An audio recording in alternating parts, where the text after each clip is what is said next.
program here at the Wilson Center, and I am most pleased to welcome you to this event that is jointly sponsored by the Latin American Program, by IDEA Internacional, here represented by its director, Daniel Sovato, by NTN 24 Television, represented by Julian Giraldo and Muni Jensen, and El País, represented by its New York correspondent, Vicente Jimenez. It's truly a pleasure to be working together in this endeavor.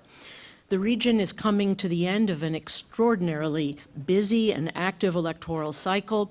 As Danielle has indicated so many times, between 2009 and 2016, the region will have witnessed a total of 34 presidential elections, and if you take into account the number of state and local elections, the number is even higher. Our purpose today is not to focus on the technical aspects of elections, as important as those are. Issues such as the independence and legitimacy of electoral authorities, campaign finance laws, the existence or not of a level playing field. But rather, as we did last year when we held a similar event, we see elections as moments which bring, as snapshots really, which bring into sharp relief the most salient political and economic challenges facing a nation. So as Latin America's supercycle comes to an end, we are pleased to bring you, I think, a truly extraordinary group of experts to talk about the elections that took place in 2014 and the ones that are upcoming this year, and what they tell us about political and economic trends in Central America, South America, and the Andean region. For lack of a better idea, or perhaps a lack of, reflecting a lack of creativity, we have divided the elections by sub-region today, as opposed to chronologically. Another way that we could have done this was to look at the elections that took place in 2014, where a particular president has actually had some number of months in which to begin a government and put into practice some of the campaign promises, as opposed to those presidents who just recently took office or are about to take office, for example, in Uruguay or Bolivia, and the elections about to take place, as in Guatemala or Argentina. But we found that we couldn't kind of evenly distribute the panels as well if we organized ourselves that way. So we will begin with Central America. It's my pleasure to introduce our moderator, Daniel Sovato. As I mentioned, he is the Regional Director for Latin America and the Caribbean of the International Institute for Democracy and Electoral Assistance, known by its siglas IDEA. He's also, I am proud to say, a member of my program's advisory board, as well as the advisory boards of probably most of the important political and polling organizations in the country. And without further ado, there are bios that are available outside. For those of you who are joining us by webcast, they will be on our website. So I think rather than eat up a lot of time going over people's introductions, I'll just turn the microphone over to Daniel. Thank you very much. Good afternoon, everyone. It's a pleasure to be here. I will switch to Spanish, if that is okay, or, yeah? Okay. Momento. That reminds me, there is simultaneous translation. Many of the panelists will be speaking in Spanish. If you would like to use the headphones and do not yet have a headset, please raise your hand, and we can bring that to you. Let's find, maybe you can help us with grabbing an extra set of headsets. Also gives me an opportunity to thank members of our staff that have been critically important in the organization of this event: Christine Zeno, Program Associate, Veronica Colon, who could not be with us today, as well as our extraordinarily hardworking and talented interns, Jessica Omaida and Marta Sofia. So you came in just in time. Anyway, thank you. I'm sorry. Thank you very much again. Es un placer de estar nuevamente en el Wilson en compañía de Cindy, en compañía también de los 4 ponentes de esta tarde para el panel sobre Centroamérica. Es una tradición ya este tipo de encuentros que hemos venido haciendo anualmente, tomándole el pulso a este fantástico maratón electoral que viene teniendo lugar en América Latina. Hoy tenemos un panel de lujo para abordar las elecciones que han tenido lugar en el contexto de Centroamérica. Hemos tenido dentro de Centroamérica la particularidad de el resultado quizás más abierto, la diferencia más grande en una segunda vuelta entre el primer y segundo lugar, como fue lo de Costa Rica, y a su vez la característica de haber tenido el resultado más estrecho en toda la historia electoral del 78 a la fecha, con 0.22%, alrededor de 5.000 votos, una elección realmente de infarto en El Salvador.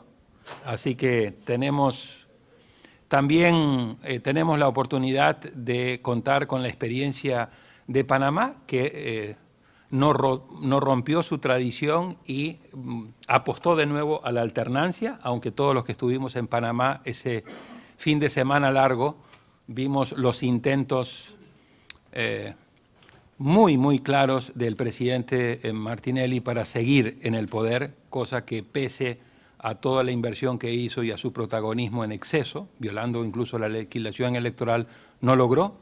Y luego vamos a tener la oportunidad de poder escuchar la elección que viene. En el año 2015 América Latina va a tener 3 elecciones presidenciales, Argentina, Haití y Guatemala, y en el caso de Guatemala con la particularidad que después José Rubén nos dirá si se cumple o no se cumple, que desde 1985 a la fecha ningún partido pudo repetir, y por lo tanto, a diferencia de Panamá, donde hay alternancia, pero algunos partidos repiten cada tanto, en Guatemala la alternancia es la regla de oro.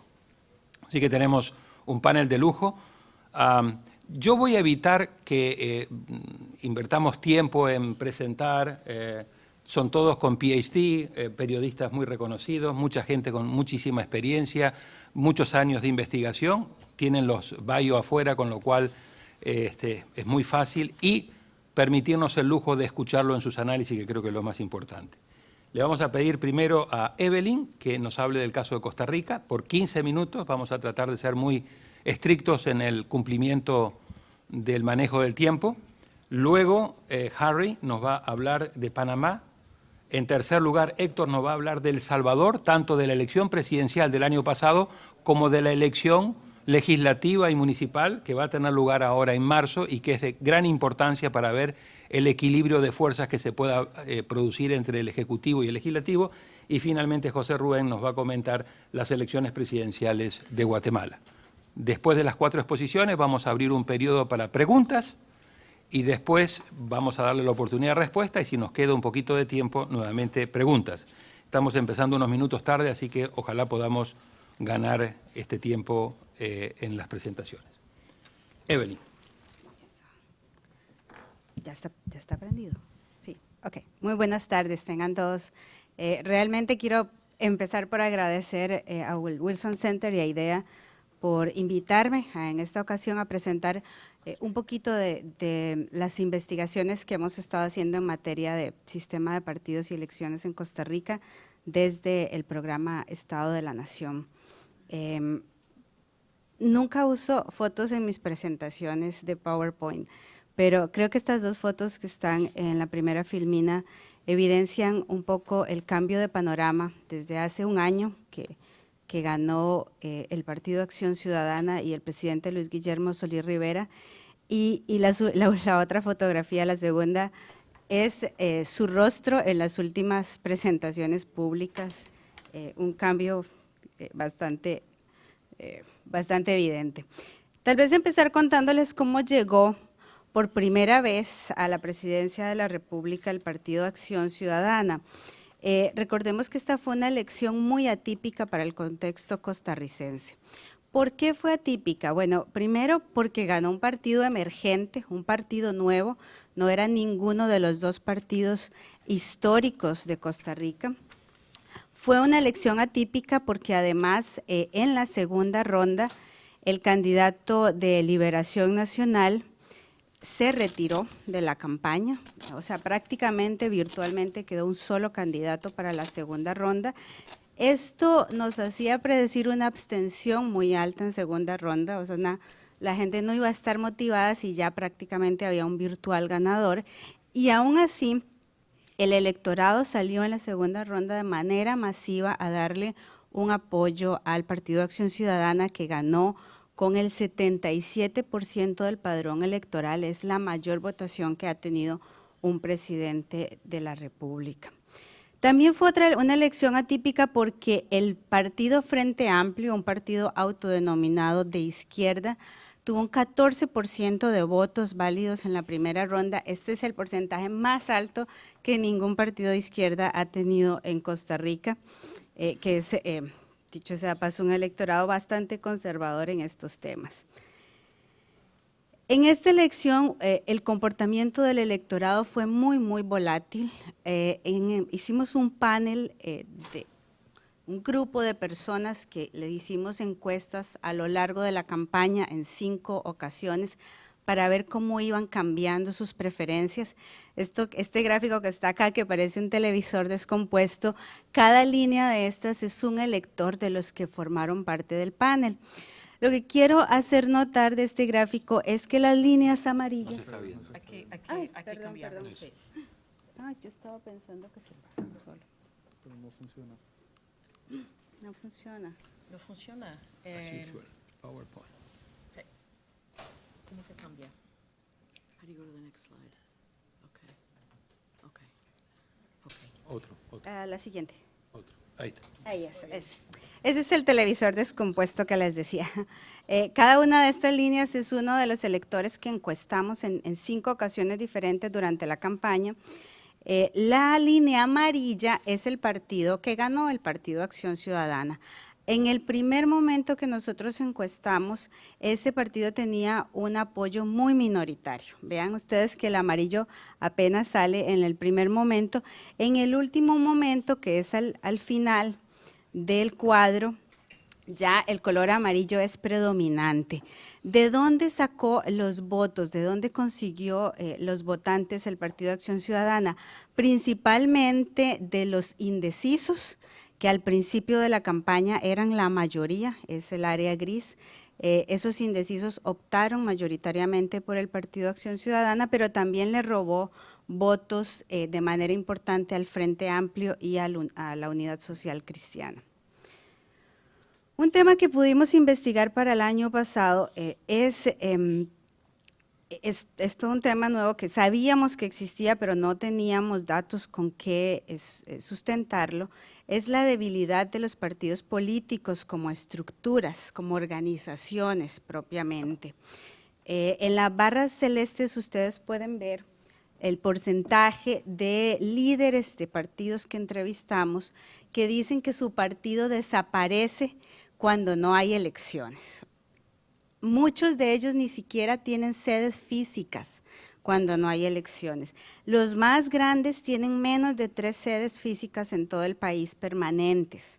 Algunos quedan sin dirección, sin teléfono, sin posibilidad de contactarlos durante los 3 años de no elecciones.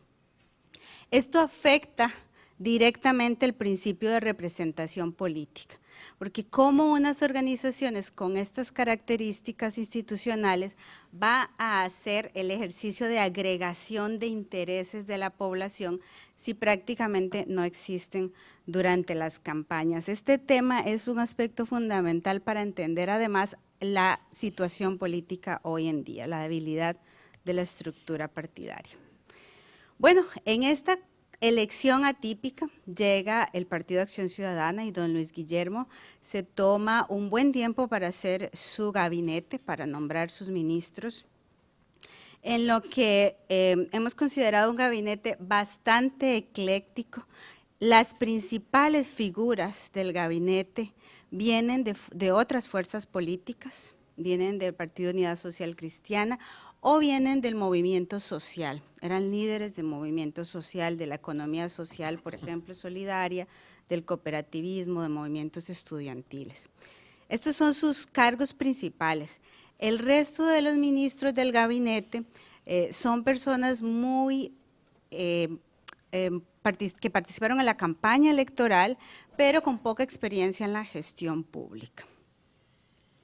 En cuanto a el escenario con el legislativo, este es el Congreso más fragmentado que ha tenido el país. El gobierno cuenta con la fracción oficial más pequeña de la historia, apenas tiene 13 diputados de 57 y ha tenido, eso lo ha obligado a hacer alianzas con otros partidos, especialmente para lograr conservar la presidencia del Congreso, que es un puesto muy importante en términos de gobernabilidad. Esa bancada oficialista no solamente es pequeña, sino que es poco disciplinada. Prácticamente del presidente solo hay un diputado que es completamente leal, el resto de los diputados suelen comportarse como fracción de oposición, o sea, son inclusive los más combativos en contra de algunos proyectos del gobierno. Y además llega don Luis Guillermo a un gobierno caracterizado por una ciudadanía muy dinámica. En estos momentos la gente hace un uso extensivo de su derecho de participación ciudadana en muy diversos espacios de acción colectiva. En este gráfico lo que tenemos es, las barras nos muestran el número de acciones colectivas reportadas en una base de datos que construimos con medios de comunicación. Pero lo que quiero hacer notar sobre todo es que en los últimos 2 años, 3 años, el promedio de acciones colectivas está por encima del promedio de los últimos 20 años. O sea, realmente sí hay una ciudadanía muchísimo más dinámica que además ha diversificado sus demandas, ¿verdad? Ya no está alrededor de una sola consigna, sino que tiene múltiples demandas. Es una sociedad civil también muy fragmentada o diversificada. Entonces, resumiendo, llega un partido nuevo, un candidato en una elección atípica con un fuerte mandato electoral, 77% del padrón electoral, llega en unas condiciones de un Congreso fragmentado, un gabinete muy ecléctico formado con alianzas con otras fuerzas políticas y además gente nueva, y una ciudadanía bastante activa y dinámica. Entonces, en este marco, en esta cancha, digamos, cómo ha jugado con estos jugadores, estos actores políticos. Aquí viene el tema de la gestión política de sus 10 meses de gobierno. Hay que ser, digamos, justos y contextualizar, apenas tiene 10 meses de los 4 años que debe de tener. En esta gestión de gobierno ha estado caracterizada por recurrentes episodios de mini crisis. Por supuesto que no tengo tiempo de ir uno por uno. Lo que quisiera resaltar es que en la mayoría de esos episodios, con excepción de los que están en color naranja, pero en la mayoría de esos episodios de mini crisis, el gobierno ha salido bien librado. Es decir, ha logrado negociaciones y acuerdos que cierran o ponen fin a esas crisis de manera que le conviene, digamos, a sus intereses. Digo, con algunas excepciones en donde más bien el balance ha sido muy negativo y ha terminado muy dañado en términos de imagen y de capital político. No tanto por la relevancia tal vez de esos 3 temas que están en anaranjado, sino por un pésimo manejo de comunicación que tuvo durante estos periodos de crisis. Para ver también un poco de su gestión, pues nos dimos a la tarea de recopilar todos los proyectos que ha enviado a la Asamblea Legislativa, o sea, por dónde va su iniciativa de ley. Y todavía lo que vemos, primero en la primera lista que envió en agosto, era una lista de proyectos heredados de la administración pasada, la gran mayoría. O sea, sigue con una agenda, digamos, continuista. En la última lista que envió, que fue en diciembre, hace poquito, la gran mayoría de proyectos de ley le fueron otorgados a las fracciones legislativas con que él ha hecho alianzas políticas. O sea, le dio un gran margen de iniciativa de ley a los demás partidos representados en el Congreso. En términos subjetivos de qué piensa la gente del presidente a estas alturas, 10 meses después, ya empieza a verse una valoración negativa. O sea, las personas que piensan que el gobierno está haciendo mal la labor, son más que las personas que piensan que la está haciendo bien, así que ya tenemos un número negativo. Eso es típico de los gobiernos en el primer año, y este gráfico les muestra los últimos años cómo se ha comportado esa opinión pública, pero lo cierto del caso es que en este momento el presidente está perdiendo capital político de una manera más rápida que como lo hacían los presidentes anteriores. O sea, el año de luna de miel le duró muchísimo menos a este gobierno. La gente hace una calificación distinta, depende del tema que usted le pregunte, como que sí pueden diferenciar que en algunas cosas el gobierno está mejor que en otras. Lo que llama la atención el siguiente, por favor, el siguiente gráfico, es que los temas en donde califican peor a la administración Solís son los temas que esta administración se ha puesto como ejes centrales. O sea, el desempleo, el costo de la vida, la infraestructura, son las áreas peor calificadas y son las que están el gobierno dándole énfasis. ¿En qué estamos en este momento? La siguiente, gracias. Y la siguiente, de una vez. En este momento el gobierno está muy presionado de mostrar logros, de empezar a implementar su estrategia de desarrollo. Presentó a finales del año pasado el Plan Nacional de Desarrollo 2015-2018, en donde solamente se dijo que se iba a comprometer en 3 ejes fundamentales. El primer eje es de desarrollo de pobreza, disminución de la pobreza y la desigualdad. Aquí tiene retos enormes, enormes. En 20 años en Costa Rica no se ha podido bajar el porcentaje de pobreza, y el de desigualdad está creciendo sustancialmente, incluso en contra del patrón predominante en América Latina. O sea, es el único país que está aumentando su desigualdad con esa velocidad. Así que tiene enormes desafíos para lograr sus indicadores de éxito en este eje. En el segundo eje que definió en el Plan Nacional de Desarrollo es el de crecimiento económico y empleo de calidad. También por lo menos los indicadores que tenemos económicos en este momento no le favorecen mucho en el escenario o el contexto. Tenemos un contexto de estancamiento económico, uno de los peores déficits fiscales de los últimos tiempos, y una reforma fiscal que tiene un empedrado camino político en esta Asamblea Legislativa con estas circunstancias políticas que ya les mencioné. En este eje de crecimiento, una de las cosas más preocupantes para el país es el crecimiento del desempleo abierto, que en este momento está en un 9%, es el desempleo que teníamos en la crisis de los 80s, que fue la peor crisis, digamos, para el país. Incluso ya nos estaban comentando los especialistas que en este primer trimestre del 2015 el desempleo abierto va a alcanzar las 2 cifras, lo cual en términos del país es muy grave. El tercer eje es el de transparencia y lucha contra la corrupción. Igual es uno de los problemas que las personas señalan como más graves para el país en las encuestas de opinión. Tal vez no se vea así desde afuera, pero los costarricenses tienen una gran preocupación en estos temas. Y aquí hay señales mixtas, ¿verdad? Señales mixtas o contradictorias, porque a la vez que pone este tema como un eje en el Plan Nacional de Desarrollo, lo cual ya es un gran logro, da avances en el tema de rendición de cuentas, como su informe de los 100 días, por ejemplo. Eso no era una práctica entre los presidentes, pero a la par de eso da otras señales de retroceso, como el sistema de compras públicas en Internet, por ejemplo, está en stand-by en este momento, no funciona.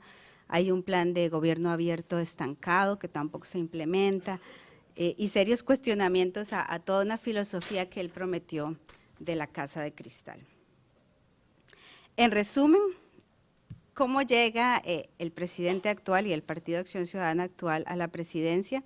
Con un muy fuerte mandato de la ciudadanía que apostó por el cambio, por su promesa de cambio, un cambio social de mayor redistribución de la riqueza y un cambio político, de una nueva forma de hacer política. Con un gabinete ecléctico, con poca experiencia en la mayoría de los casos, una fracción legislativa oficial muy poco disciplinada y además un Congreso fragmentado, una seria debilidad de los partidos políticos y problemas de representación, y además con una ciudadanía que ya no se deja nada, ¿verdad? Está impaciente por manifestarse ante cualquier cosa. Y en estos 10 meses de gestión hay que decir que el balance por ahora es positivo, ha logrado resolver luchas importantes de poder de manera adecuada, digamos, no sin que esto le haya implicado un cierto desgaste de su capital político. Cada una de estas mini crisis se le resta un poco, ¿verdad?, su capital político.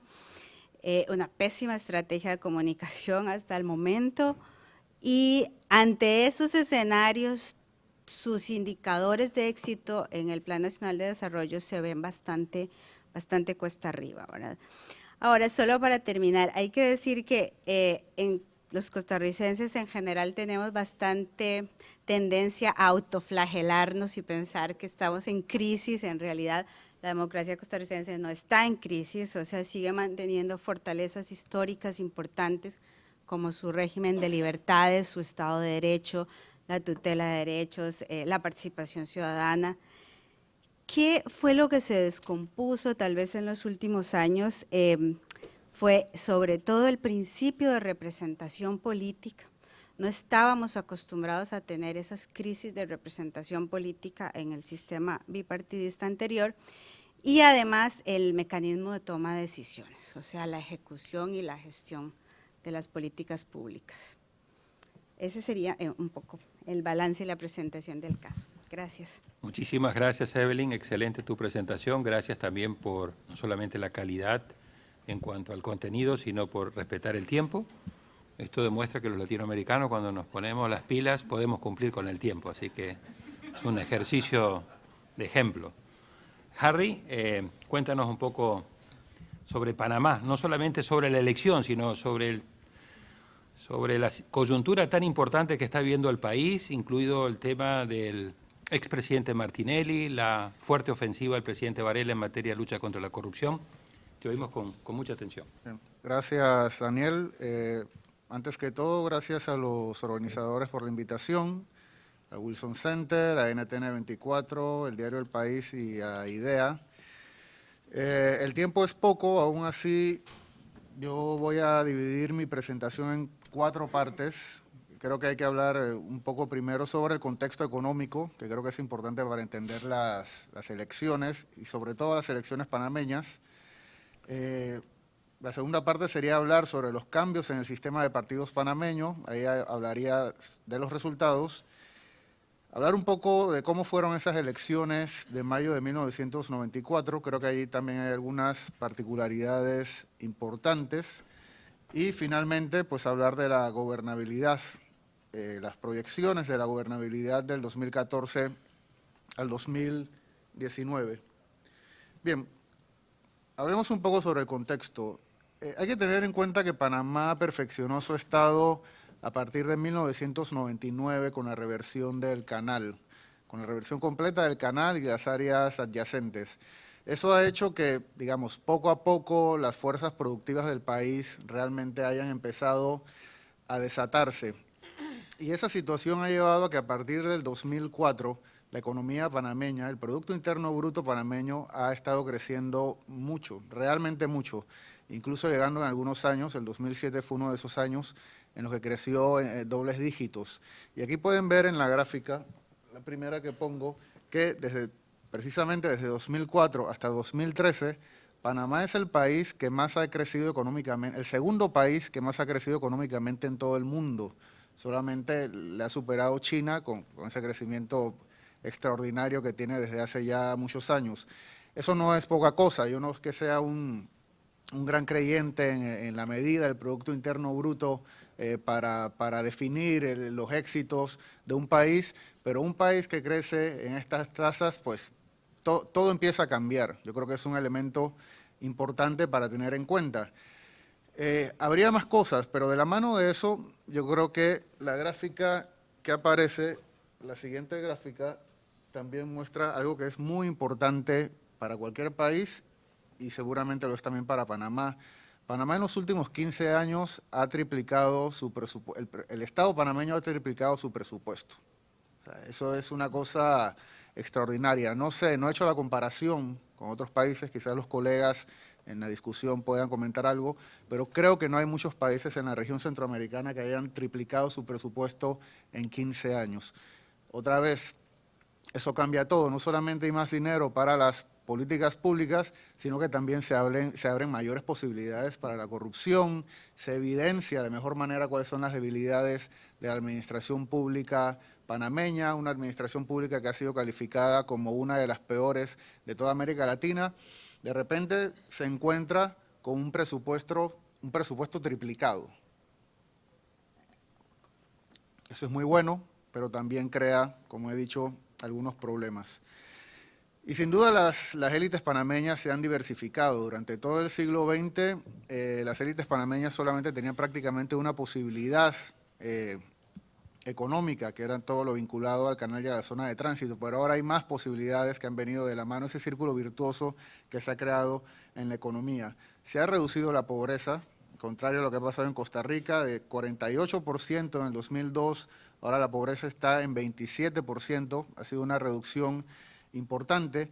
La desigualdad ha sido alta, sigue siendo alta, no se ha reducido tan importantemente como la pobreza y mucho menos esa reducción tiene que ver con el crecimiento de la economía. Ese es otro rasgo importante, pero además otra cosa de la que se habla poco es del aumento de la conflictividad en Panamá. No hemos llegado a los niveles de conflictividad que puede tener, no sé, Perú, posiblemente Bolivia, pero sí es una conflictividad que aunque no llega al nivel de violencia de otros países de la región, es una conflictividad explosiva y que además para los estándares panameños ha ido aumentando importantemente. Y sobre todo en investigaciones que hemos realizado, lo que aparece es que la conflictividad panameña tiene que ver sobre todo con un conflicto por los recursos, cosa que puede ser paradójica. O sea, un país que está creciendo económicamente, que está reduciendo la pobreza, hay una batalla encarnizada por los recursos. Ese es el contexto en el que se desarrollaron las elecciones del 2014. En esa gráfica pueden ver los cambios, creo que se pueden ver los cambios que ha sufrido el sistema de partidos panameño desde 1994.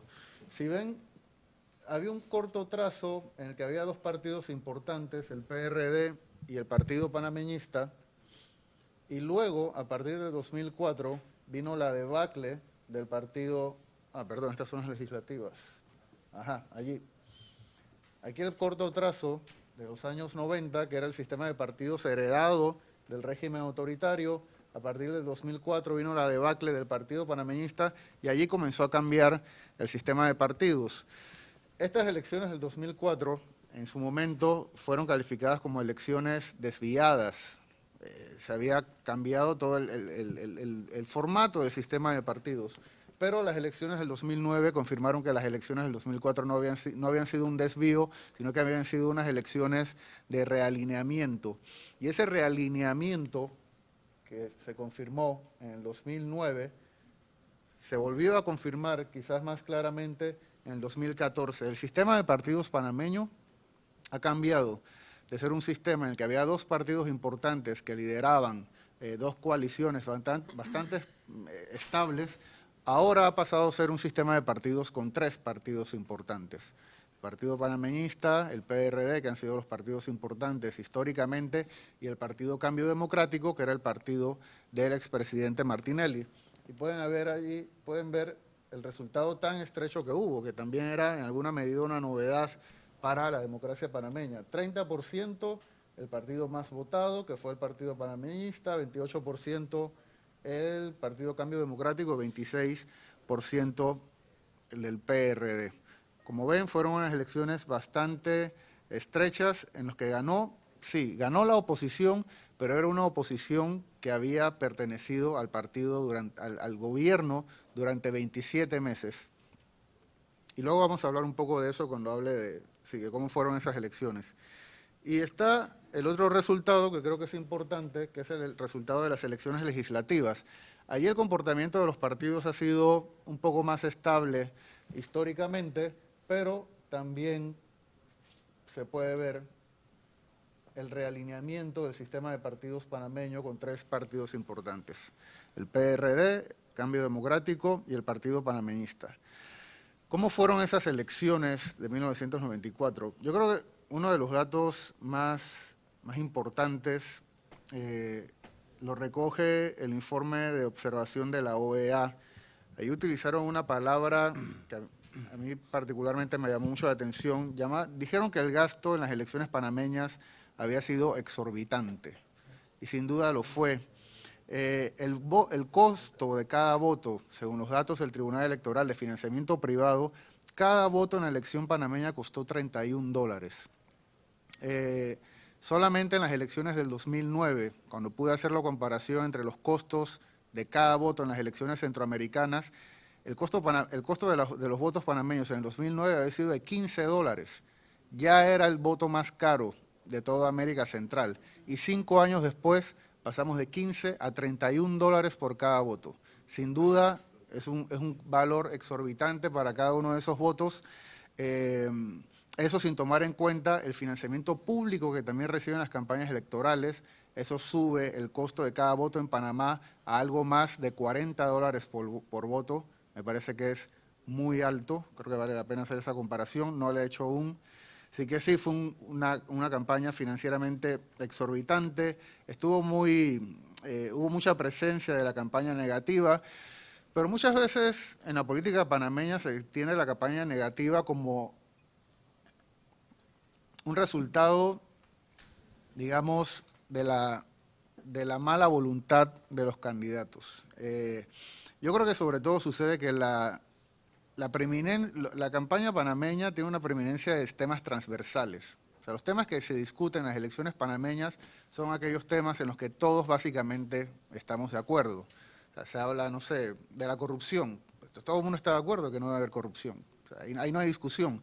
Se habla del crecimiento económico, todos estamos de acuerdo, es bueno tener crecimiento económico, que si la educación es importante, en eso todos estamos de acuerdo, pero las elecciones panameñas no están sirviendo para procesar los conflictos de una sociedad que, como dije al inicio, cada vez es más conflictiva. No se ha planteado el tema, no sé, de el tema de los indígenas, los matrimonios entre personas del mismo sexo, yo qué sé, todos los temas que pueden crear algunos conflictos no se están discutiendo en las elecciones panameñas.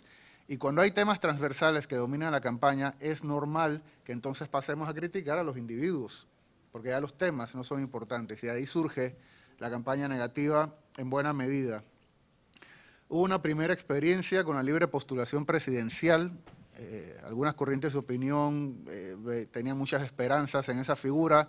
Los candidatos presidenciales por la libre postulación no tuvieron más del 1% de los votos, así que esa herramienta de democracia sigue allí, sin haber sido importante. Otro asunto que creo que fue importante en las elecciones panameñas fue que hubo una proliferación nunca vista de pactos, aquí le he llamado pactos sectoriales. Todo grupo de la sociedad civil que quería comprometer a los candidatos en algo se dedicó a hacer un pacto. Incluso hubo personas individuales que promovieron pactos. Hubo un pacto por el impulso del agro, las personas con discapacidad, por la mujer, ese es histórico, por la ley de juventud. Y eso puede ser visto a simple vista como algo positivo. No está mal que la sociedad civil se movilice en las elecciones para lograr algunos acuerdos con los candidatos, pero algunos hemos pensado que es una señal del debilitamiento de la representatividad, de la relación representativa entre los partidos políticos y la ciudadanía. Nadie confía ya en qué es lo que van a hacer los candidatos cuando lleguen al gobierno, quien vaya a llegar al gobierno. Saben que dicen algo en la campaña y luego cuando llegan al gobierno es muy posible que hagan otra cosa. Entonces se les intenta pues, comprometer a través de estos pactos. También hubo un asunto muy importante, que fue el acoso al que fue sometido el Tribunal Electoral por parte del órgano ejecutivo. Era una cosa bastante extraña que precisamente el partido de gobierno no confiara en el Tribunal Electoral, cuando normalmente son los partidos de oposición quienes, si sucede, no confían en el Tribunal Electoral. En este caso era el partido de gobierno. Hubo una campaña muy importante, por ejemplo, para sacar del cargo a uno de los magistrados del Tribunal Electoral, diciendo una de las cosas que se dijo era que no tenía el título de abogado necesario para ser magistrado del Tribunal Electoral. Afortunadamente, el Tribunal Electoral panameño tiene una historia de confianza de las que le otorga a la ciudadanía y pudo resistir, no sin problemas, no sin algunos sustos, los embates que venían desde el órgano ejecutivo. Y como dije al inicio, la alta incertidumbre del resultado. ¿Cuáles los escenarios de gobernabilidad que tiene el presidente Juan Carlos Varela después de unas elecciones que fueron bastante tensas, por lo menos, insisto, para los estándares panameños? Es extraño porque, como les decía, el candidato Varela, ya en oposición, había sido miembro del gobierno y de hecho era vicepresidente del gobierno panameño siendo oposición. Y durante toda la campaña estuvo basada en decir que continuaría lo bueno del gobierno anterior, pero respetando la institucionalidad. ¿Qué es lo bueno del gobierno anterior? Básicamente, las obras, las encuestas que se han hecho en Panamá indican que la ciudadanía valora y recuerda aún todavía las obras del gobierno, sobre todo las obras públicas del gobierno de Ricardo Martinelli, pero sobre todo los 1.000 millones en subsidios de todo tipo que se otorgaron, alrededor de 1.000 millones que se otorgaron en los últimos años del gobierno. Los subsidios fueron creciendo cada vez más y llegaron a casi ser 1.000 millones, 110 millones de beca universal, 53 millones de la red de oportunidades, los 17 millones de un programa que se llama 100 a los 70, en los que se les otorga $100 a los ancianos que no tienen una jubilación. Estos 1.000 millones también son parte de lo bueno que decía el actual presidente Varela cuando era candidato, que iba a continuar. Y sucede que yo creo que ahí hay un asunto de difícil gestión para el presidente. En esa gráfica pueden ver la base social de los votos, de dónde provinieron los votos geográficamente del actual presidente Varela.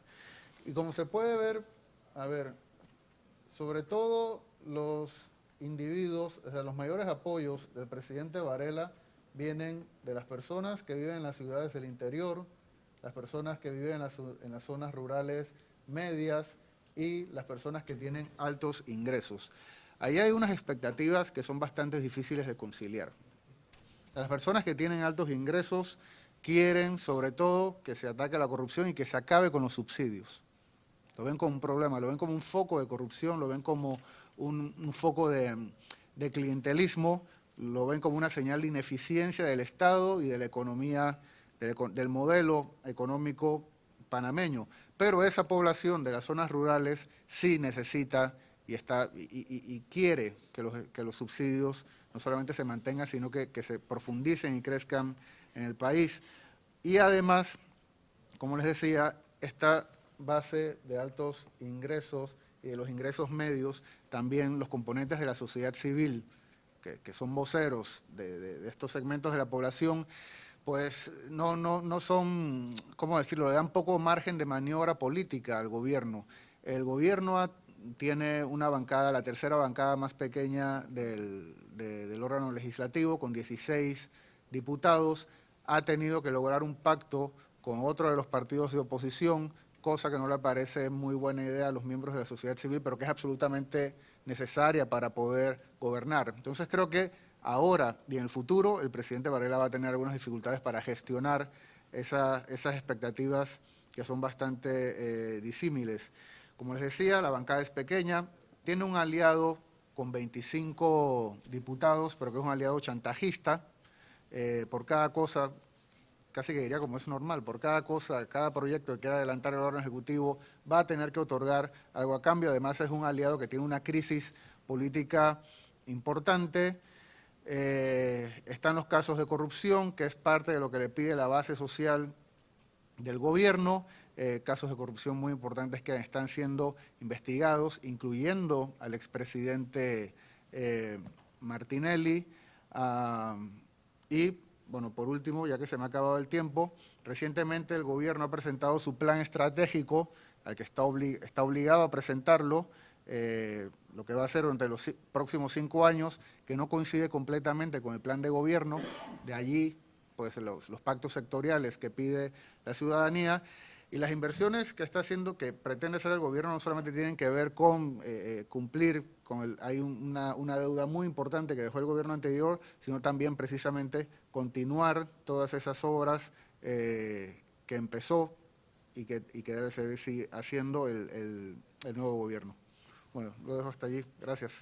Muchas gracias, Harry. Muchas gracias. Después, en la parte de preguntas, creo que sería muy importante ver el tremendo fenómeno del transfugismo. Martinelli tuvo al final más diputados que compró que los que había sacado en la elección. Entonces, uno muchas veces se pregunta que para qué se gasta tanta plata con una elección, mejor vas y los compras directamente. Y eso es una perversión, yo creo, muy importante en el tema. De las 3 elecciones que vamos a ver de Centroamérica que ya ocurrieron, en 2 hubo alternancia. En El Salvador, a diferencia de la alternancia, hubo reelección de partido, continuidad del gobierno de izquierda, pero con una elección muy clave que viene ahora en marzo, a nivel legislativo sobre todo y municipal, que va a determinar que El Salvador tenga la particularidad de que es el único país donde el presidente Sánchez Serén va a gobernar con 3 legislaturas. La que hereda, la que va a ser electa este mes de marzo, y al final de su periodo la nueva. Es decir, que en un periodo tan solo de 5 años de poder ejecutivo va a tener 3 legislaturas diferentes, con lo cual yo siempre he señalado que hay una perversión institucional en El Salvador, que obviamente si ya la gobernabilidad es compleja, es más compleja aún.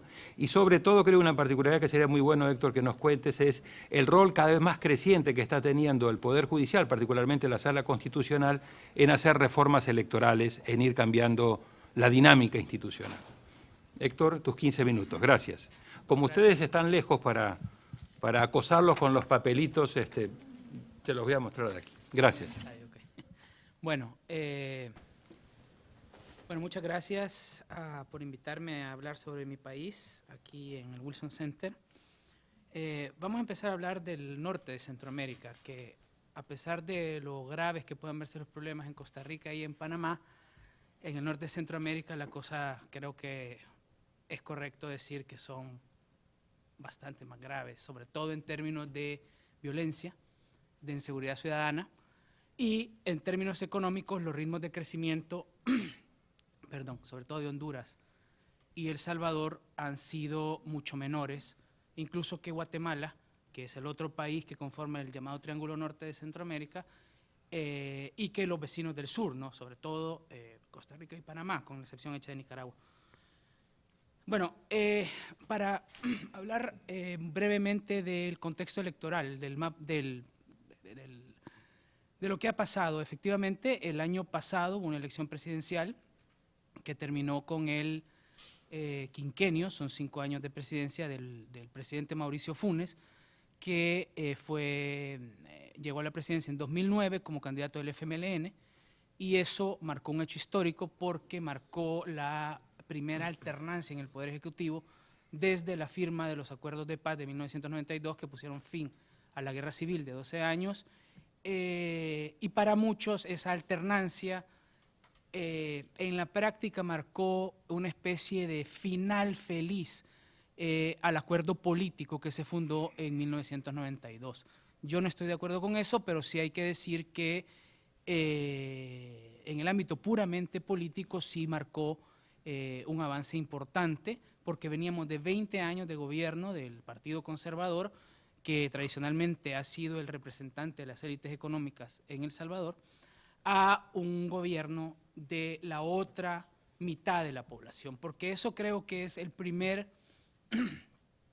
factor determinante en el mapa político de El Salvador, y es el bipartidismo. El país está partido a la mitad, política y electoralmente, sobre todo electoralmente, ¿no?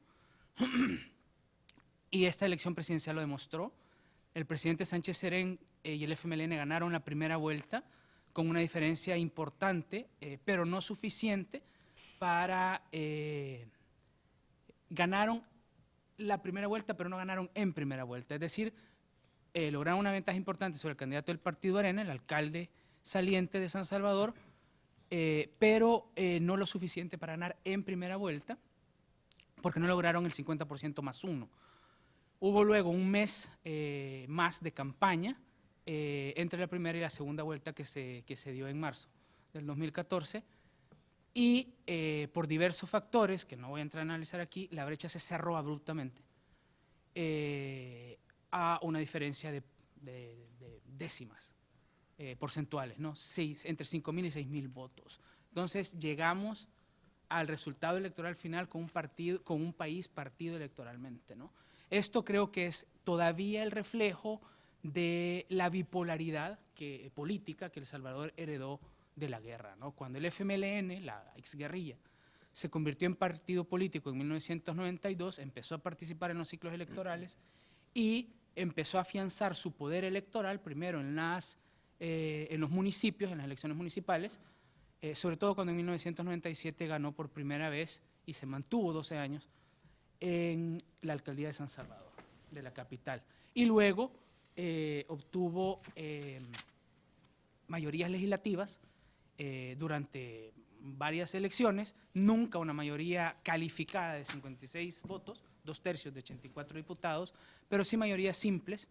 Y en la actualidad el escenario es que el partido en el poder, el FMLN, mantiene el dominio del Ejecutivo y mantiene la mayoría simple en la Asamblea gracias a una alianza, un pacto con otro partido, con otra fuerza que es el partido Gana, que es un partido detrás del cual está el expresidente Tony Saca, escindido de Arena, expulsado de Arena, y que este partido, producto en gran medida también del transfugismo, en su primera versión, porque en su segunda versión sí ya se legitimó un poquito más tras el resultado de las legislativas, donde ya participó, y ahora se ha convertido en un partido bisagra que generalmente vota con el FMLN, ¿no? Gracias a esta alianza. Este año tenemos dentro de 3 semanas municipales y legislativas. Son importantes, aunque todas las encuestas indican que básicamente se mantiene el status quo. Las dos grandes fuerzas van a seguir presentes, ninguna va a lograr ni mayoría simple ni mucho menos mayoría calificada. Es difícil leer las encuestas legislativas en El Salvador, sobre todo ahora que ha habido un cambio en el sistema de votación y los ciudadanos podemos votar ya no por las listas que elaboran los partidos, sino votamos con listas abiertas. Es decir, cada departamento, de acuerdo a su población, tiene un número determinado de diputados y los ciudadanos podemos elegir en la primera casilla a un representante del FMLN, en la segunda a otro del FMLN y en la siguiente 5 de otros partidos, ¿no? Y así, eso va a marcar un cambio. Creo que todavía no hay mucha polémica sobre la forma en que esto se ha dado y cómo el Tribunal Electoral lo ha manejado, pero no creo que signifique que entorpezca la elección o signifique un cambio importante en el resultado final, que según las encuestas ahorita, tal como están, indica que se va a mantener el status quo, como digo. Probablemente el partido Arena suba un par de diputados, el partido FMLN se mantenga, suba 1, baje 1, y los partidos del centro, no he entendido el centro como un centro ideológico, sino simplemente están en el centro para moverse para donde al final sea conveniente para ellos, lograrán mantener ese número. Entre el PCN, que es otro partido de derecha, y Gana, van a mantener un número que les va a permitir ser importantes en el tema de gobernabilidad legislativa, ¿no? En las municipales, lo más relevante probablemente va a ser que el gobierno de la ciudad capital va a volver al FMLN, que ha lanzado un candidato joven, bastante carismático, muy amigo de nuevas tecnologías, que ha jalado bastante al voto, digamos, no partidario de la capital, según las encuestas, y que ha ganado los 2 debates que ha habido hasta ahora, y todo indica, de acuerdo a todas las encuestas respetables, porque esa es otra, han surgido muchas encuestas pagadas por los mismos partidos o candidatos que aparecen como independientes, pero las encuestas respetables te indican que el FMLN va a recuperar la capital. Eso en términos de gobernabilidad no es tan importante más allá de la ciudad capital, pero sí es importante en cuanto al balance interno de poder en los partidos, ¿no? Generalmente ha sido tradición que el candidato ganador que se convierte en alcalde de San Salvador es considerado automáticamente como un presidencial. Correcto. Entonces, Nayib Bukele, el candidato a alcalde, que probablemente va a ser el candidato a alcalde de San Salvador por el FMLN, se va a convertir automáticamente en una figura presidenciable para las electorales del 2019.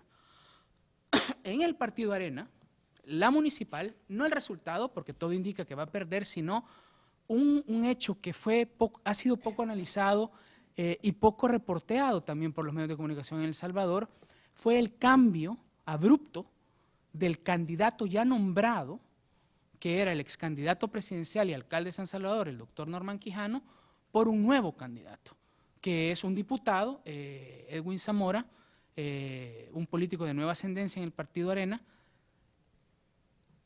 Esa decisión, que no tenía precedentes en ninguno de los partidos, es reflejo de un reacomodo de fuerzas en la derecha salvadoreña que no termina de cuajar, ¿no? Que no termina de darse, no termina de ocurrir, y que empezó cuando el partido Arena perdió la presidencia de la República, ¿no?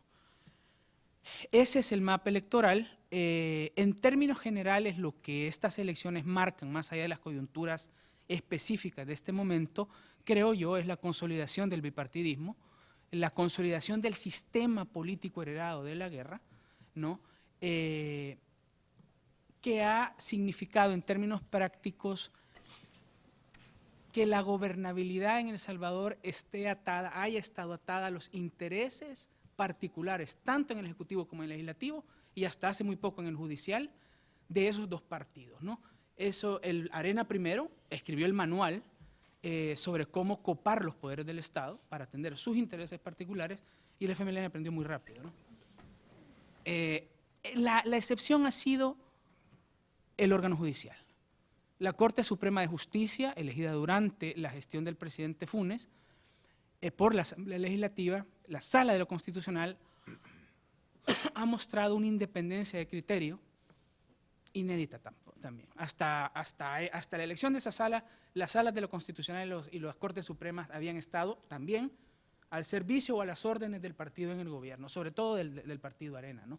Pero esta sala ha fallado, ha hecho fallos históricos que en contra de los intereses del partido en el gobierno y del partido de oposición más importante, que es Arena, ¿no? Y en los términos electorales, lo más importante es que cambió el sistema, o empezó a cambiar el sistema al abrir las listas. Eso, en el mediano plazo, sí va a tener una repercusión importante en la gobernabilidad interna de los partidos, y yo me atrevería a decir que, si somos optimistas, podría tener una repercusión importante en atenuar el bipartidismo en el largo plazo, ¿no? Ese es el panorama general, y finalmente cierro en honor al tiempo, con los retos más importantes que el presidente Sánchez Serén y la Asamblea, el Estado salvadoreño enfrentan. Uno es obvio, el más importante, el más urgente, el más importante y determinante es la inseguridad, la violencia. El Salvador ha estado 10 años en la lista, en el top 10 o en el top 5 de los países más violentos del mundo. Es actualmente el país más violento del mundo cuando se mide el índice y la tasa de homicidios por cada 100.000 habitantes, y esto tiene 2 causas. La más importante en el tema de homicidios son las pandillas. Las pandillas que empezaron siendo pandillas juveniles y ahora son organizaciones criminales muy sofisticadas que tienen un componente de arraigo comunitario también muy importante. Se parecen más, digamos, al cartel de Medellín, en el tema de arraigo comunitario que tenía Pablo Escobar en Medellín, que a los Zetas, por ejemplo, en México, ¿no? Además ya tienen una interlocución importante con el Estado, gracias a una tregua pactada con la anuencia del Estado en el 2012, pero también otra causal importante es la penetración del crimen organizado, no de las pandillas, porque las pandillas no son las que han penetrado hasta la médula del Estado, es el crimen organizado. En el caso de El Salvador, las organizaciones de crimen organizado que han penetrado el Estado no son nuevamente organizaciones violentas, por definición o por actuación, son organizaciones que trafican droga y lavan dinero, ya han creado también economías ilegales importantes en algunas zonas del país y que participan con su dinero en elecciones locales y nacionales. Ya han financiado diputaciones, han financiado alcaldes, han evitado persecuciones penales gracias a eso. Y el otro reto importante, obviamente, es el estancamiento económico. El Salvador lleva 2 décadas sin crecer, casi 2 décadas sin crecer más allá del 1.7, 1.8%, y es también una de las economías más desiguales, menos equitativas de la región, ¿no? Esos son los 2 retos más importantes. Yo cierro diciendo que además el caso de El Salvador tiene otra característica que comparte con Honduras y con Guatemala en menor medida, pero sí, es que esta situación, estos retos afectan directa e inmediatamente a los Estados Unidos de América, porque estos retos están a la base de las principales causas de los crecientes flujos migratorios de centroamericanos del norte hacia los Estados Unidos, algo que hizo crisis aquí en el verano pasado por la llegada porque se duplicó, triplicó, creció, se duplicó, ¿no?, el número de menores indocumentados sin compañía que venían. Eso ha provocado ahora el relanzamiento, otra vez, del diálogo político entre Washington y Centroamérica a través de un programa que se llama la Alianza por la Prosperidad para Centroamérica, que pretende atender estas causas, ¿no? Mientras los estados, independientemente de los resultados electorales, y en el caso de El Salvador, porque los resultados electorales de aquí a las próximas 2 décadas, por lo menos, van a dar como ganadora una de estas 2 fuerzas, mientras, independientemente de esos resultados, ese poder político no atienda las causas de esos 2 problemas, el paupérrimo desarrollo económico, crecimiento económico y la violencia, esos flujos migratorios no van a parar y eso va a seguir siendo un tema de interés para Estados Unidos y un sangramiento del único recurso importante de exportación que lamentablemente tiene El Salvador, que es su recurso humano, porque El Salvador tiene 21.000 kilómetros cuadrados, no tiene recursos naturales, no producimos ningún recurso natural importante, ni elaboramos commodities tampoco que sean que nos permitan un crecimiento mejor, ¿no? Así que ese es el panorama de mi país. Muchísimas gracias, Héctor. Para el debate, 2 cosas. Uno, en los 3 países donde hubo elecciones, las encuestas salieron bastante mal paradas. Me parece que sería un tema a analizar, y sobre todo en el caso de El Salvador, al abrir tanto las listas, tiene una virtud, pero también tiene un peligro potencial, un excesivo grado de personalización de la política y captura por el crimen organizado de muchos de esos futuros diputados. Me parece que ese es un elemento que hay que ver, la virtud que trae, pero también los riesgos. José Rubén nos va a ilustrar ahora con la elección que viene en Centroamérica, que es la de Guatemala, y después quedarían 2 pendientes en el año 2016, que es la de República Dominicana y la de Nicaragua, y con ese panorama, precedido por la de Honduras, que tuvimos en el 2013, Centroamérica entre el año 2013 y el 2016 cumpliría con una renovación o ratificación de todas sus autoridades.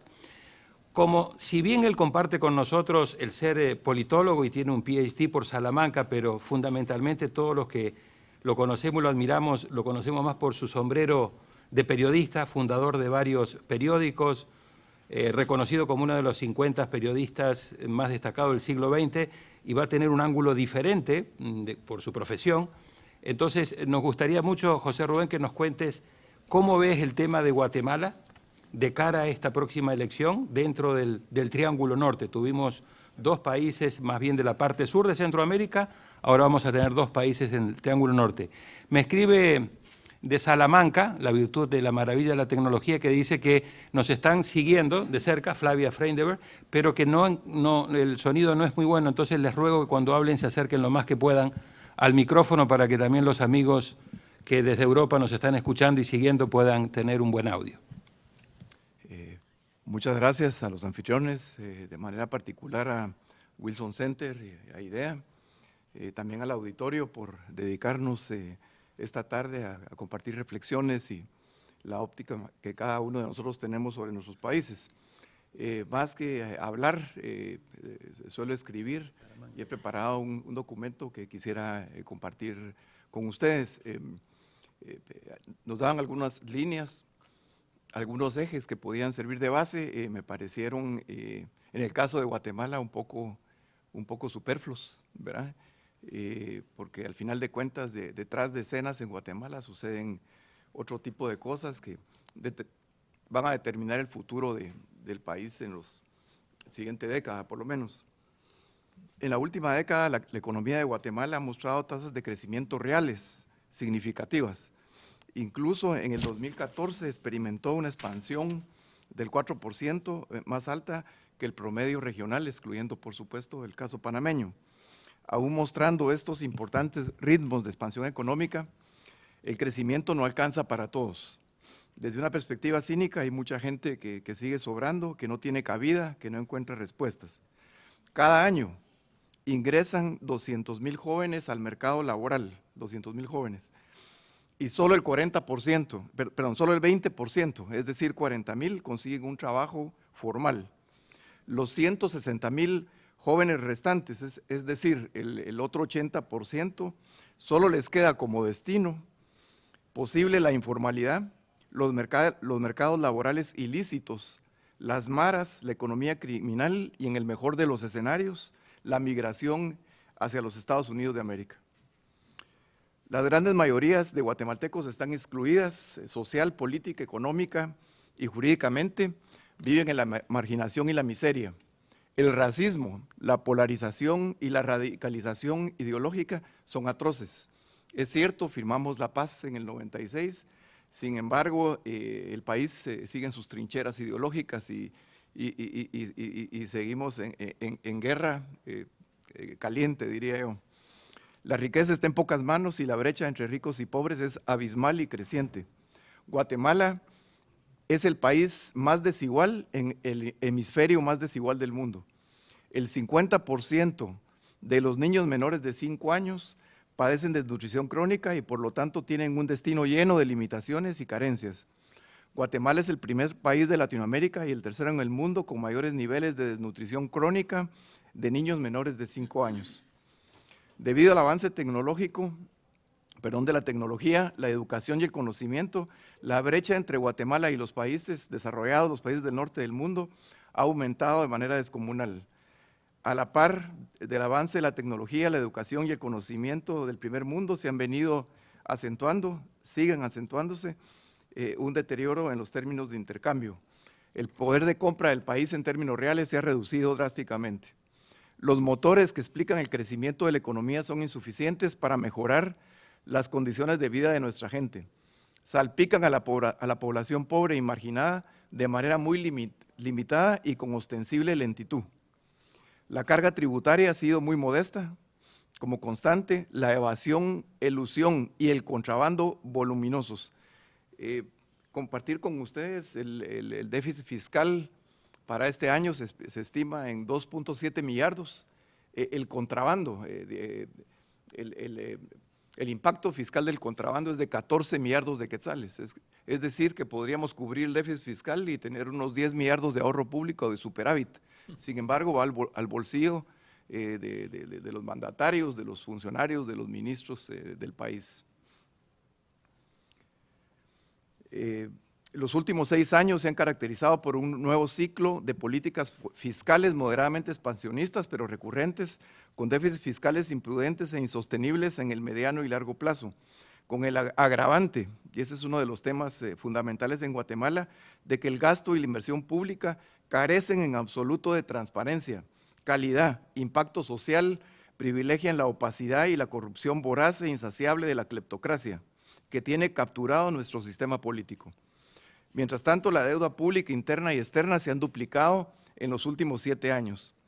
Las tasas de interés real, al menos durante la última década, han sido considerablemente más altas que las tasas de interés de las diferentes plazas financieras internacionales, lo que ha provocado ingreso de capitales especulativos, capitales golondrina, capital turista, en busca de mejores rendimientos en el corto y mediano plazo, y nos ha generado innecesarias pérdidas financieras, provocado la revaluación de la moneda local, abaratado las importaciones, encarecido las exportaciones, desprotegiendo en el mediano y largo plazo la economía en su conjunto y erosionando la competitividad de Guatemala. La revaluación de la moneda local también representa menores ingresos de quetzales para los guatemaltecos que tienen el privilegio de recibir remesas familiares provenientes de los Estados Unidos, que alcanzan cerca de 6 millardos de dólares, equivalentes al 10% del PIB. Obviamente, estas altas tasas de interés real también son onerosas y asfixian a los medianos y pequeños empresarios, limitan el indispensable desarrollo de un mercado interno vigoroso. Esta combinación de variables económicas, financieras, sociales es una fuente de inevitables nuevas etapas y ciclos de inestabilidad e incertidumbre financiera, económica y social, y por lo tanto de graves riesgos para la viabilidad de nuestro sistema político como lo conocemos, que de por sí presenta serias carencias y deficiencias en su estructura que ponen en duda su sobrevivencia. La ciudadanía, los partidos políticos y el Estado y sus instituciones están absolutamente divorciados. Los partidos políticos son tan solo vehículos electorales sin estrategias, planes ni programas, ni tienen la menor idea de lo que significan las políticas públicas. Por encima de los planes de gobierno están los planes de negocios corruptos, que son los que ejecutan los mercaderes de la política.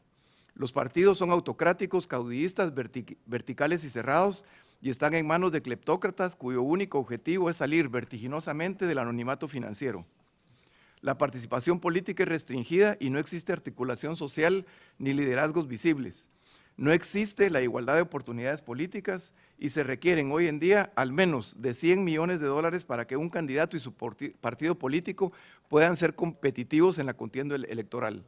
Monto que solo puede provenir de las mafias criminales, del monopolio de la televisión, progresivamente de la enorme corrupción que tiene su origen en el gasto y la inversión pública y en menor grado de la oligarquía, que es muy cuidadosa con sus recursos y aporta relativamente poco a las campañas, pero solía tener un relativo poder de veto que progresivamente ha ido perdiendo. ¿No representará todo esto otra forma de exclusión política? Antes perseguían al que disentía, hoy quien no se pliega a estos intereses y reglas implícitas no puede participar más que testimonialmente en las elecciones. En estas elecciones, precisamente, por primera vez será posible observar un proceso electoral en el que la cleptocracia financiará la competencia políticas con fondos fundamentalmente provenientes de la corrupción derivada del presupuesto de gastos e inversión del Estado. Casualmente, el partido oficial, en alianza con el principal partido de oposición, aprobaron en el Congreso, en el presupuesto del año 2015, una partida que incluye 1.8 millardos de quetzales para obras discrecionales, o sea, 1.800 millones de quetzales, cuyo verdadero destino son los gastos de campaña de estos dos partidos. A pesar de que se firmó la paz en diciembre de 1996, el Estado y sus instituciones continúan con su enfoque contrainsurgente. Los organismos e instituciones de control y fiscalización del Estado están completamente mediatizados e infiltrados. Persiste la ausencia de transparencia y la discrecionalidad en el manejo de la cosa pública. El nepotismo, el amiguismo y el clientelismo están completamente extendidos. Los abusos del poder público derivados de la ausencia de fiscalización, de la ausencia de controles, balances y contrapesos efectivos son la constante. La corrupción gubernamental es excesiva y oscila entre la sofisticación y las técnicas depuradas de tiempo del expresidente Álvaro Arzú, que estuvo entre el 95 y 99, y el cinismo, descaro y desfachatez absolutos, como han sido los casos grotescos de las administraciones del expresidente Portillo y del presidente Otto Pérez Molina. El Poder Judicial, el Ministerio Público, la Fiscalía y la Contraloría de Cuentas, el supuesto poder control, siguen teniendo un peso marginal en la vida del país, no tienen independencia ni autonomía política ni financiera y están subordinados al régimen a cargo del Estado, al poder militar y a las mafias criminales.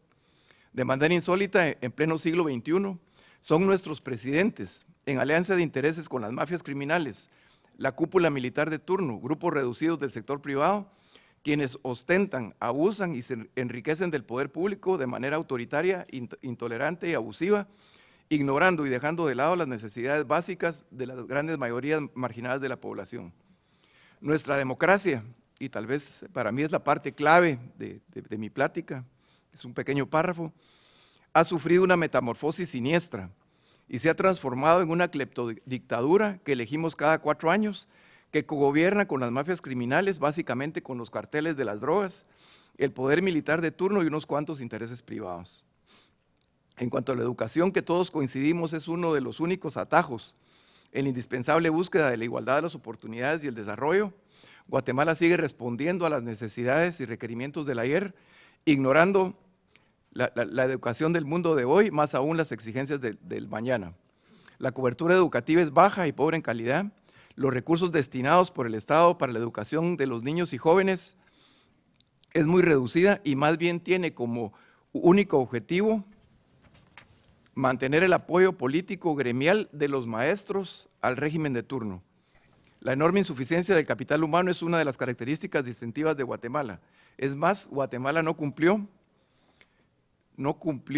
ni con uno solo de los objetivos del milenio como se había comprometido con las Naciones Unidas. El sistema judicial es deficiente, mantiene vigorosos vasos comunicantes y subordinación con las mafias criminales y el poder político y la coerción en general. El Ministerio Público recién acaba de regresar a ser un burdo instrumento, una marioneta de quienes ostentan el poder económico, político o criminal, y su único objetivo es obstaculizar la justicia o perseguir a los opositores o desafectos al poder. La impunidad, la violencia y la falta de seguridad siguen enraizados hasta los más profundos subsuelos de la sociedad. Guardando las distancias en dimensión y en tamaño, Guatemala es semejante y tiene muchos paralelismos y similitudes con Rusia, con la diferencia que en Guatemala la inteligencia militar tomó control del país y de las organizaciones y mafias criminales desde 1982. Más de 3 décadas después, su estructura está intacta, se ha institucionalizado, ha sobrevivido y superado con éxito 2 golpes de Estado, 3 intentos fallidos de golpes de Estado, una Asamblea Nacional Constituyente, 7 elecciones generales, 2 consultas populares, una depuración del Congreso y de la Corte Suprema de Justicia, a quienes forzamos a renunciar por completo en el año 94, y sin embargo en las elecciones del año 2000 retomaron el poder ejecutivo y luego de perderlo parcialmente durante 2 periodos presidenciales y verse forzados a cogobernar con el presidente Berché y Colón, una vez más están con el poder hegemónico en sus manos. Han logrado, se ha hablado mucho que Guatemala es un estado fallido, Guatemala es un estado eficaz y eficiente para servir a las mafias. Cuentan con una red de funcionarios claves infiltrados en todos los poderes del Estado que les permite mantener subordinado y a su servicio a toda la administración pública, incluyendo al Ejército y a la Policía Nacional Civil, dentro de cuya organización existe el cartel de tráfico de drogas más temible en este momento, conocido como el cartel del Tumbe o el cartel de la Charola, donde participan policías de todas las jerarquías, desde los principales directores, comisarios, hasta simples agentes.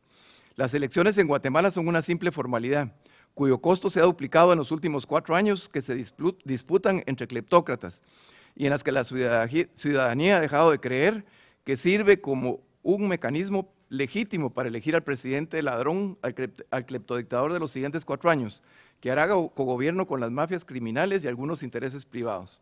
Asimismo, que los 800 millones de quetzales que se requieren para poder competir en la contienda electoral, para tener posibilidades de éxito, constituyen un nuevo mecanismo de exclusión política. Poco o nada de impacto tendrá $1 milliardo que el presidente Obama pidió al Congreso de su país para el Triángulo Norte de Centroamérica, si sus contrapartes en la región, fundamentalmente en Guatemala, son parte de una cleptocracia enquistada en el poder, que además es insensible a la educación deficiente, a la pobreza extrema, a la falta de oportunidades, es responsable del desborde de la corrupción institucional, tiene vínculos estrechos con el narcotráfico y las mafias y han encontrado caminos para cerrar los procesos electorales y políticos a las grandes mayorías.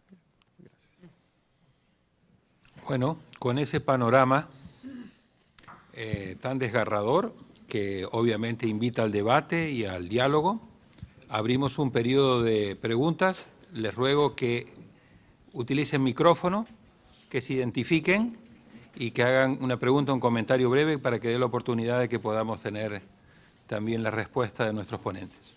¿Quién quiere iniciar? Se están metiendo, de a poco se están metiendo. Todavía están con el shock del...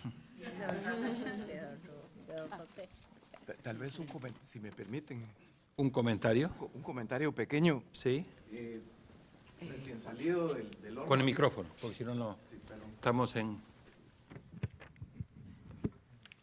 Esta gráfica es de la semana pasada, tiene mucho rigor académico, fue preparada por la Konrad Adenauer, fundamentalmente de Argentina. Ahí se muestra el ranking de la democracia en América Latina. Uruguay es el más elevado, son 3 países a quienes consideran, después de medir en todas sus dimensiones que voy a explicar cuáles son, que tienen alto desarrollo. Estamos hablando sobre todo política, democracia, economía, desarrollo medio. Tenemos 5 países, bajo desarrollo, tenemos unos 6 países y de desarrollo mínimo. Hay 3 países que es Honduras, República Dominicana y lamentablemente en el sótano Guatemala, con 0.8 de una escala de 10. Gracias. Ok, por favor. Muy buenas tardes, mi nombre es Eduardo González y trabajo para USAID. Primeramente, ante todo, muchas gracias a todos los exponentes y al Centro Wilson por tener esta muy interesante evento. Es obvio que cada país tiene sus desafíos, algunos más obvios que otros. Pero una pregunta clave que tengo, no sé si para El Salvador y Guatemala o para el panel entero es, ¿hasta qué punto las instituciones que se desarrollaron así a través de los 90, a través de los procesos de pacificación, han llegado a su límite para gestionar y manejar el conflicto social que existe en los países? Sabemos que en Guatemala la inseguridad ciudadana es un tema, pero también existe mucho más conflicto social con el tema de los recursos, la relación entre la población indígena, el sector privado, terratenientes, el Estado, etcétera, etcétera. Entonces, ¿hasta qué punto han llegado las instituciones políticas a su tope y ya no puede gestionar los conflictos sociales? Esa es una. Y también para Guatemala, Guatemala está ahora mismo discutiendo la ley electoral y de partidos políticos. ¿Hasta qué punto esto presenta así como una oportunidad para el futuro? Tal vez para esta elección no, pero para el futuro, para tener un desarrollo democrático más robusto. Gracias. Gracias a usted. ¿Alguna otra pregunta? Por favor. Buenas tardes. Nina Balmaceda, Naya College. ¿Perdón? Nina Balmaceda, de Naya College. Quisiera preguntarles especialmente a los expositores de El Salvador y Guatemala, pero muy bienvenidos también de Costa Rica y Panamá, cómo la guerra contra las drogas que se combate en su territorio está afectando el sistema político, y una guerra que para mí es completamente fallida y que lo único que hace es contribuir a mayor corrupción en vez de ayudar a consolidar la democracia y los objetivos nacionales. Gracias. Muchas gracias. El señor justo detrás de la señora. Buenas tardes, yo soy Ulrico Reale y voy a hablar en un idioma que no es el idioma materno, pero de todas maneras tengo 2 preguntas para los dos de los candidatos de este panel, ¿no? Uno para la señorita Villarreal. Señorita o señora, aquí recientemente vino el presidente Solís, vino aquí a Washington con un grupo de ministros recién nombrados, y la impresión que hizo a muchos fue que una excelente persona, hizo una impresión muy positiva. También lo que fue muy interesante, que trajo el grupo del comercio exterior con él, incluyendo al ministro y a varias de las personas que se reunieron en el United States Trade Representative. Usted sabe muy bien lo que son, y se interesaron mucho en lo que se puede hacer entre los dos países. Nos impresionó el conocimiento de esta gente y últimamente se oyen vibraciones no muy positivas sobre este gobierno, como usted muy bien lo demostró. Ahora, hablando con San José, recientemente como lo hago con unos bufetes, colegas míos, bueno, dicen, uno de los factores que dicen como elemento que usted no mencionó y de repente no es tan importante, es que el presidente Solís no pudo entenderse con los sindicatos laborales. Lo que yo oigo que eso fue una de las razones le ruego que principales. concentre su pregunta. Esa, ok. La otra pregunta es para el señor Harry Brown. El señor Harry Brown en Panamá es un grupo muy fuerte de venezolanos que recientemente se han establecido en Panamá. Hubo un roce muy importante entre el gobierno de Maduro y por supuesto, el pasado presidente de la República. Se creó una deuda muy importante que han dicho que la están pagando. ¿Es así? ¿A usted le resulta que esta deuda fue cancelada o se está cancelando o se está hablando en este término? Muchas gracias. Muchísimas gracias. Muy bien. ¿Quién quiere iniciar? Harry, a pagar la deuda primero. A ver. Bien, gracias por la pregunta. Me hace una pregunta difícil. Sí, hubo roces importantes y además internacionalmente públicos entre el gobierno pasado y el gobierno de Maduro. Ha estado llegando una inmigración venezolana muy fuerte que hay que poner en perspectiva. Precisamente a raíz de ese crecimiento económico del que hablé, Panamá está recibiendo olas migratorias muy fuertes y la última que ha estado llegando es la venezolana. Hay una buena cantidad, sobre todo de colombianos, muchos europeos que llegan a trabajar con empresas, dominicanos, nicaragüenses, también a raíz del proyecto de expansión del canal ha estado recibiendo mucha mano de obra el país. Además, porque los reportes que se hacen de la economía panameña dicen que van a necesitar, la economía panameña, una cantidad de mano de obra muy importante que el país no puede proveer. O sea, se necesita gente de afuera, no solamente por la cantidad, sino por la calidad de las personas que se necesitan. Y como decía, la última ola migratoria, la más reciente, ha sido la de los venezolanos, que es una ola migratoria distinta a la colombiana, por ejemplo. Son inmigrantes que que tienen cierto poder adquisitivo y que están llegando a invertir al país. Entonces sí, están llegando y se están, digamos, relacionando con la sociedad panameña. El gobierno actual de Juan Carlos Varela, a través de la canciller Isabel Sainz Malo, logró limar las asperezas con el gobierno de Venezuela y lo que se sabe es que hay la intención, se llegó a un acuerdo para pagar esa deuda. La pregunta difícil que me hace es que si se está pagando. O sea, yo realmente no lo sé, no he escuchado tampoco ningún reporte que diga cuáles son los plazos, cuál fue la negociación que se logró concretamente, pero el acuerdo existe y las relaciones entre ambos países pues ya se han normalizado. Muy bien, muchas gracias. Evelyn. Sí, yo quería mencionar que, el presidente Solís justamente toda su experiencia en la administración pública viene del área de relaciones exteriores. O sea, este debería ser su campo fuerte, ¿verdad? El tema de relaciones exteriores y además es un reconocido profesional en estos temas. Él justamente ha creado un equipo en la Cancillería, él puso un canciller que anteriormente había sido ministro de Comercio Exterior. En el Ministerio de Comercio Exterior puso a un empresario muy reconocido.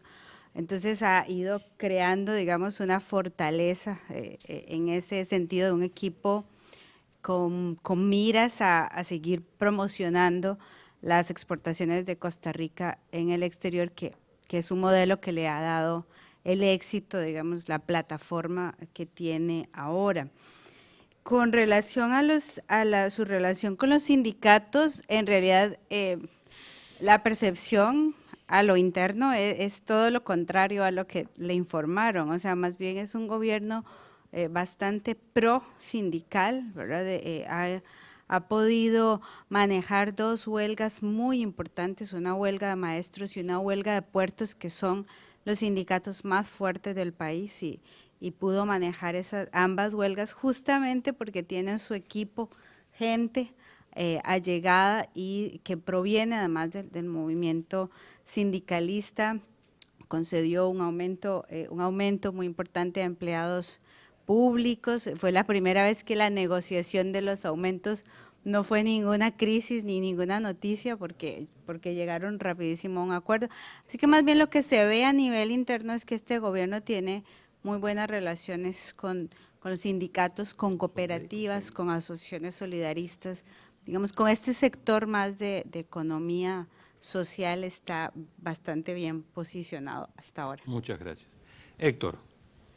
Bueno, a ver, sobre la institucionalidad creada por los acuerdos de paz en El Salvador, antes de hablar sobre las instituciones en particular, yo sí soy de las personas que creen que los acuerdos de paz en el corto plazo crearon una generación o contribuyeron a educar a una generación de salvadoreños que tiene ahora un sentido de civilidad mucho mayor. Y eso ha permitido que el país no vuelva a la intolerancia política, ¿no? A pesar de que los bloques de poder, como dije, son exactamente los mismos que heredamos de la guerra, ¿no? Ha habido un par de episodios en El Salvador en donde algunas, digamos, mentes un poco siniestras han pretendido volver al tema de la violencia política para provocar inestabilidad en el país. Un episodio de eso fue en el 2006, si no me equivoco, que un francotirador mató en una manifestación a 2 policías.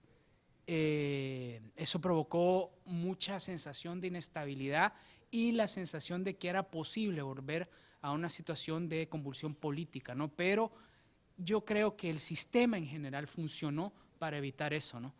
Y creo también que eso ha permitido esa civilidad trasladada al buen funcionamiento técnico de algunas instituciones como el Tribunal Supremo Electoral. Se vea en esa gráfica, ¿no? El Salvador está en la mitad de arriba y es por eso, ¿no? Las fuerzas políticas, las que están en la oposición, antes el FMLN, hoy Arena, viven alegando fraude y pruebas de que hubo fraude, sobre todo en el 2014, cuando hubo una elección tan cerrada, pero todo fue una payasada del momento, ¿no? Porque el tribunal, a pesar de estar controlado por los partidos, ha sido un árbitro reconocido internacionalmente, que al menos en el nivel formal ha mantenido el tema de la viabilidad electoral democrática vigente en El Salvador y sobre todo, es fácil decirlo, pero no es tan fácil construirlo, sobre todo cuando son fuerzas que vienen de una guerra, ¿no? Sobre todo permitió la alternancia, y la alternancia ahí está. Los males sí, pero la alternancia ahí está. Y en un país donde nos matábamos hace 20 años, logramos la alternancia, ¿no? Pero hay otras instituciones que definitivamente son fallidas, que están agotadas, porque son instituciones a las que las élites políticas y económicas no les permitieron crecer. Sobre todo lo que en Estados Unidos se conoce como los law enforcement, las instituciones de aplicación de la ley, que es una creada por los acuerdos de paz, ¿no? La Policía Nacional Civil, que es una institución absolutamente corrupta, sigue el mismo, obedece o puede ser descrito con el mismo perfil que utilizó José Rubén para describir la policía, la PNC guatemalteca. La corrupción está a todo nivel, agentes, mandos medios y directores, ¿no? Subdirectores de investigación criminal, ustedes nómbrenlo y hay corrupción ahí, eso nunca se ha atendido y sigue estando ahí. El ejército, la inteligencia militar también obedece a esa descripción. Ahora hay investigaciones ya penales abiertas que no han prosperado precisamente por los tratos de poder, de tráfico de armas desde el ejército. El fiscal general de la República el año pasado allanó la casa del exministro de Defensa por sospechas de tráfico de armas, el exministro de Defensa, pero no pasó a más, ¿no? El ejército sí se depuró y sacó a buena parte de los violadores de derechos humanos de sus filas, gracias al acuerdo de paz, pero mantuvo a una, digamos, élite más edulcorada, ¿no? que ahora es parte del crimen organizado. Y la última institución a la que me refiero es la Fiscalía General de la República. Es otra elección importantísima en El Salvador este año.